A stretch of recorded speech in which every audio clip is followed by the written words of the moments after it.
so if you give us a moment. So I will just take you guys for 5 minutes. If you want to sit down, you can sit down. Good evening, everyone. First of all, I want to thank you again for making tonight's performance so successful. Without your participation, we can never accomplish this performance. My name is Dennis. My Chinese name is Yueh-Yeh. I have worked with the Living Theater for almost 2 years.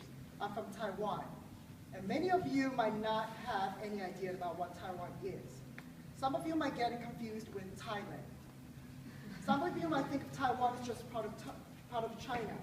You might or might not hear of Taiwan from the media. The director of the Burman Mountain and The Life of Pi. He's from Taiwan, a Taiwanese director working in Hollywood. The director we respect and we admire. Yes, tonight, I want to spare some time to talk a little bit about Taiwan with you. Taiwan, after losing its membership of the United Nations in 1971, has struggled with its identity as a nation through the persecutions from Taiwan. In 2014, Taiwan is only admitted as a nation by 22 nations all over the world. Even the United States, our best and biggest ally, does not admit Taiwan as a nation. But we are not just an island, a solitary island on the Pacific Ocean. We try our best to develop democracy and economics.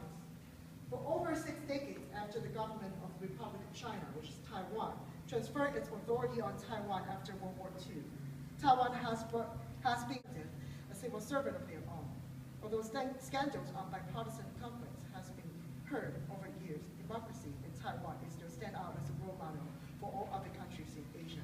However, Taiwan is still an island, a solitary island. Facing a threat from the emerging dominant power of China, Taiwan gradually loses its political and economic importance and is isolated by the world in the last decade. In order to regain the voice on the world stage, Taiwan has tried to coordinate with China and sometimes have been forced to give in its identity. In Olympic Games, you will never hear of Republic China or Taiwan, but Chinese Taipei. We are never allowed to call ourselves neither Taiwan nor Republic of China. Our national flag and anything are also banned on most of the international affairs and events. Yet, most of Taiwanese are proud of being the citizens from China to invest the Taiwanese political market, including printing, mass media, medical service, entertainment business, to name a few, which will seriously threaten the middle to small local business in Taiwan and might cause other serious political problems. Citizens of Taiwan were hidden away from the entire process, yet the government, with lies and threats, insists on signing the agreement regardless of the opposite voice from the public. Realize that democracy is abused and violated.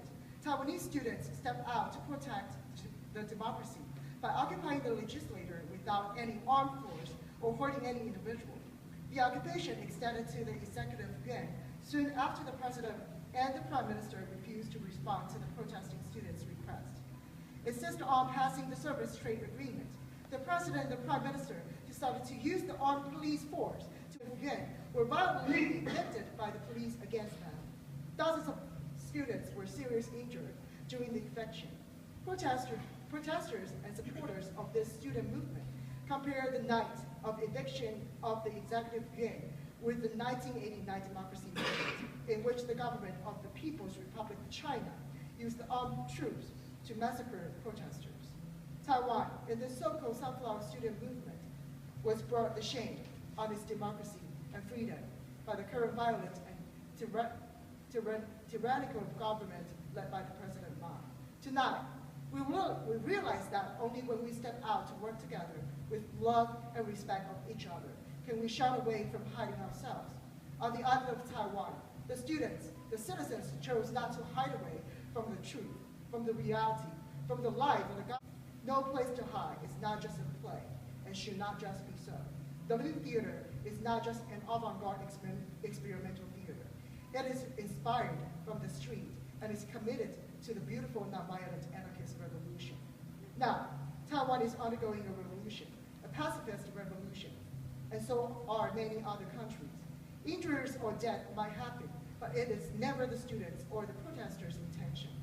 What I am pleading here is now that everyone should literally participate in the protest against the brutal, tyrannical government of Taiwan and of all other nations, but at least pay attention to the revolution, Spread out the words on your Facebook, Twitter, Tumblr, and all other social media for many others and our support on your social media.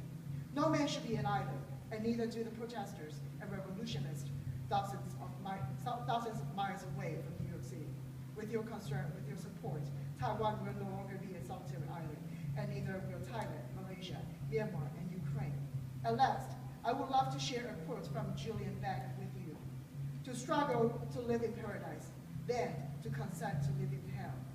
May all the revolutions around the world be beautiful and nonviolent. May all the revolutions lead to paradise.